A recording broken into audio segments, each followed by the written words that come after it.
Joining us, the United Nations Special Envoy to Somalia, Michael Keating, who is in Rome. Thank you for being with us here on France 24. What are your staffers telling you as far as when it comes to the efforts? I know there were big blood drives going on. What's the work at hand for your staff in Mogadishu today? Well, my colleagues are very involved in supporting the local authorities and the government respond to this tragedy by providing earth-moving equipment, medical kits, non-food items, providing cash to pay people to clear up the rubble, trying to help with medical equipment and so on. It's an unbelievably sad moment for all Somalis and for many of my own colleagues, because everybody has either lost someone or had someone in their families wounded or knows someone who has been hurt. But right now the focus is on trying to help those who have lost family members to cope and help those who've been injured to recover, as well as clear up the site and figure out how we will get through this one. More help needed from the outside as far as those rescue efforts, moving the equipment, moving equipment and stuff. What exactly are the needs right now in Mogadishu? Well, you know, if you've got a double blast and a massive area of the town destroyed, the needs are huge, including to reconstruct the physical infrastructure, the buildings and so on. But in some ways, the biggest needs are humanitarian and medical and support for the families. You know, that has to be the priority right now. A number of countries, for example, Turkey, and a number of organizations, both non-governmental and governmental, are already doing amazing things to help the local government and indeed the federal government respond. So I think the important thing, if people want to help, is to find out from them what is the priority right now.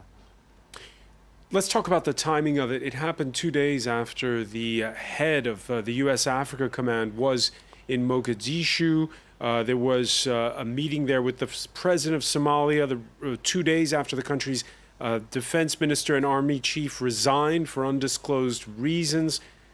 How do you explain what happened?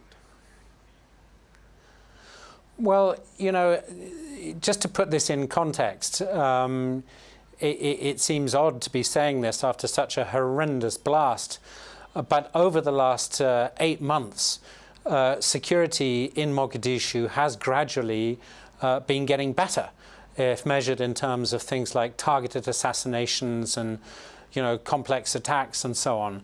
IEDs is the one area where things have not improved, but there has been nothing on this scale in Somalia's history. And if my heart sank listening to your intro, because if those 70 missing people are confirmed dead and the toll goes over, say, 350, my understanding is this will be the very worst IED attack ever, not just in Africa, but ever. I hope that the toll does not get that high.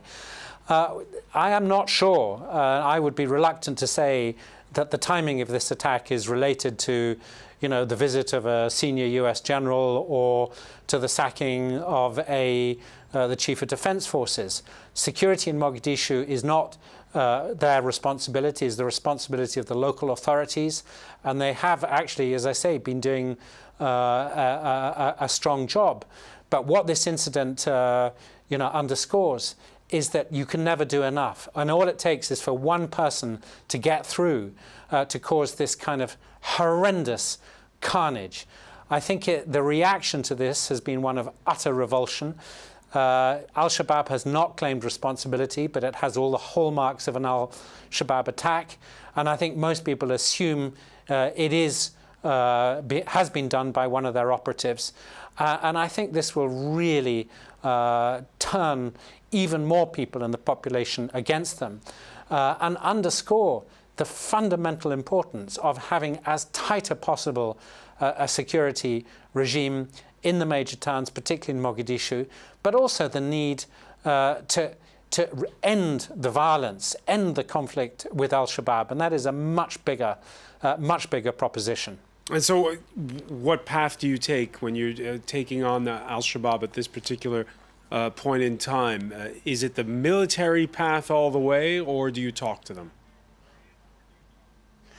Well, you know, there has to be obviously a military response and a counterterrorism response, because they are using violence to achieve their political objectives, and that is totally unacceptable, particularly if it involves killing very large numbers of civilians.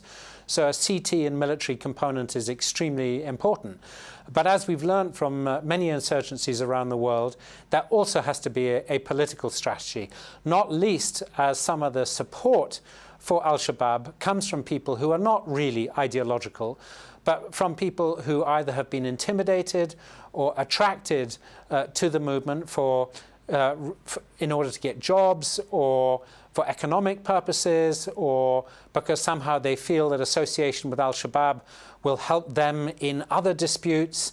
And so, you know, you've got to have not just a military and CT response, but a broader political response, which looks at the phenomena that allow al-Shabaab to continue, whether it's their sources of financing, some of the social support they have, the appeal, unfortunately, they have for some young people who don't have education, don't have jobs. What are the things that need to be done in addition to the military and CT stuff that will undermine its appeal and will help dismantle the movement?